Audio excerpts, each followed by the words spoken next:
அதாவது வந்து வக்ஃப் சொத்துக்கள் எல்லாம் வந்து கூடுமான மொத்தம் 1958 வந்து கெசட் பண்ணி அதை வக்ஃப் போர்டுல வந்து கொண்டு வந்து கொடுக்குறாங்க. இந்த சொத்துக்களில் ஏதாவது வந்து சட்ட சிக்கல்கள் இருந்தால் அதை எப்படி சமாளிப்பது, ஒரு போர்டு வேண்டும் என்ற அடிப்படையில் 1995 வந்து ஒரு ஆக்ட் கொண்டு வராங்க. 2011 வந்து ஒரு சிறு திருத்தங்கள் வந்து அதுல செய்யறாங்க. அப்ப அந்த போர்டுல எப்படி முஸ்லிமுடைய சட்டமன்ற உறுப்பினர் பள்ளிவாசல் சீரமைக்கிறோம், அமெண்ட்மெண்ட் பண்றோம் அப்படின்னு சொல்லிட்டு அவசர இதற்கு வந்து நம்ம வந்து ஏன் நல்ல விஷயம் தானே, இதையே நம்ம வந்து எதிர்க்கணும் அப்படிங்கிற கேள்வி வருது. முதல்ல என்னன்னாக்கா இந்த சட்டம் இயற்றப்படும் பொழுது அந்த சட்டத்தை வந்து அதை வந்து அவங்க வந்து அந்த கன்கரன்ஸ் லிஸ்ட்ல வரக்கூடிய இந்த இதை வந்து தன்னிச்சைத்து அவர்கள் என்ன பண்ணுவாங்கன்னாக்கா ஒரு ஜட்ஜ்மெண்ட் கொடுப்பாங்க. ஆனா அதை எதிர்த்து நீங்க ஹைகோர்ட்ல அந்த மாதிரி ஏதாவது ஒரு சொத்து டிஸ்பியூட் இருந்தால் நீங்க வக்ஃப் கொண்டு போக முடியாது. இனிமேல கட்டுப்பட்டவர் ஒரு அரசாங்கத்தை கீழே இருக்கிறவர், ஒரு பிஜேபி அரசு இருக்குன்னு வச்சுங்களேன், அங்க சொல்லி ஒரு திட்டத்தை போட்டு அதுக்கு தகுந்த மாதிரி தான் இந்த வக்ஃப் சட்டம், இந்த வக்ஃப் திருத்தல் சட்டங்களை அமைத்து மாண்புமிகு உள்துறை அமைச்சர் அமித்ஷா அவர்கள் சென்னையில வந்து எடப்பாடி பழனிசாமி அனைத்து இந்திய அண்ணா திராவிட முன்னேற்ற கழகத்துடைய பொதுச் செயலாளரோடு பேச்சுவார்த்தை நடத்தி கூட்டணியை உறுதி செய்திருக்கிறார்.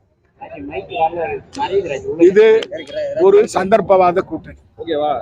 தொடர்ந்து பலமுறை மரியாதைக்குரிய எடப்பாடி பழனிசாமி அவர்கள் எந்த காலத்திலேயும் பாரதிய ஜனதாவோடு நாங்கள் இனிமேல் கூட்டணி சேர மாட்டோம் என்று பலமுறை அறிக்கை விட்டார், பேட்டி கொடுத்தார். அது மட்டுமல்ல, புரட்சி தலைவி ஜெயலலிதா அம்மையார் அவர்கள் பாரதிய ஜனதா விட்டு வெளியே வருகின்ற சமயத்தில் பாரதிய ஜனதாவோடு எப்பொழுதும் நான் இனிமேல் கூட்டணி சேர மாட்டேன், அனைத்து இந்திய அண்ணா திராவிட முன்னேற்ற கழகம் சேராது என்று சொன்னார்கள். ஆனால் இப்பொழுது குறிப்பாக அழுத்தம் கொடுத்து, எடப்பாடி அவர்களுக்கு அழுத்தம் கொடுத்து பாரதிய ஜனதாவோடு கூட்டணியை திரு அமித்ஷா அவர்கள் சேர்த்திருக்கிறார்கள். இது ஒரு சந்தர்ப்பவாத கூட்டணி, மக்கள் விரோத கூட்டணி. இதனால் தமிழ்நாடு மக்களுக்கு எந்த பலனும் கிடையாது. குறிப்பாக இது தோல்வி கூட்டணி. அதற்கு முக்கியமான காரணம் பாரதிய ஜனதா ஆட்சி, மத்தியில் இருக்கிற பாரதிய ஜனதா ஆட்சி தமிழ்நாட்டு மக்களை வஞ்சிக்கிறது. அதாவது தமிழ்நாட்டு மக்களுக்கு கொடுக்க வேண்டிய நிதியை கொடுக்கவில்லை, மொழியை திணிக்கிறது, இந்தியை திணிக்கிறது, மும்மொழி கொள்கையை கொண்டு வருகிறது. அது மட்டுமல்ல, குறிப்பாக தொகுதி வருமுறை என்று சொல்லி பாராளுமன்ற தொகுதியில் எடுக்கிறார்கள். ஒட்டுமொத்தமாக தமிழ்நாட்டுக்கு மிகப்பெரிய அநீதியை இவர்கள் செய்கிறார்கள். ஆகவே தமிழ்நாட்டு மக்களும் புதுச்சேரியை பொறுத்தவரையில இந்த கூட்டணி ஏற்கனவே 2021 இருந்தது. அனைத்து இந்திய அண்ணா திராவிட முன்னேற்ற கழகம் புதுச்சேரியில படுதோல்வி அடைந்தது சட்டமன்றத்தில். ஆனால் பாரதிய ஜனதா கட்சி பணபலத்தாலும் அதிகார பலத்தாலும் வெற்றி பெற்று இப்பொழுது ஆட்சியில் இருக்கிறார்கள்.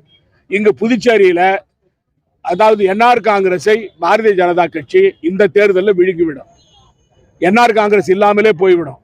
அனைத்து இந்திய அண்ணா திராவிட முன்னேற்ற கழகம் உடைஞ்சு அனைத்து இந்திய அண்ணா திராவிட முன்னேற்ற கழகம் தமிழ்நாட்டில் உடைக்கப்படும், பலவீனமாக்கப்படும். புதுச்சேரி மாநிலத்தில் பலவீனமாக்கப்படும். என்ஆர் காங்கிரஸ் காணாமல் போய்விடும். பாரதிய ஜனதா கட்சி பிரதான எதிர்க்கட்சியாக வர வேண்டும் என்று வேலை செய்கிறது. அந்த கனவு பலிக்காது. தமிழ்நாட்டிலேயும் புதுச்சேரி மாநிலத்திலேயும் மக்கள் பாரதிய ஜனதாவை புறக்கணித்திருக்கிறார்கள். கடந்த பாராளுமன்ற தேர்தலில் அது தெளிவாக தெரிந்திருக்கிறது. ஆகவே இந்த கூட்டணி கண்டிப்பாக படுதோல்வி அடையும். பாரத பிரதமர் நரேந்திர மோடியை பொறுத்த வரைக்கும் அவர் எது ஒன்றாலும் சொல்லுவார். அவர் இன்னைக்கு ஒன்று சொல்லுவாரு, நாளைக்கு ஒன்று செய்வாரு. அவர் சொல்றது நம்ம பெருசா எடுத்துக்க வேண்டிய அவசியம். அதாவது அண்ணாமலை அவர்கள் இந்த பாரதிய ஜனதா கட்சியை கொஞ்சம் மேல கொண்டாந்தாரு. அவரை க்ளோஸ் பண்ணிட்டாங்க. யார் யார் பாரதிய ஜனதா கட்சி விசுவாசியா இருக்காங்களோ அவங்கள காலி பண்ற வேலை தான் பாரதிய ஜனதா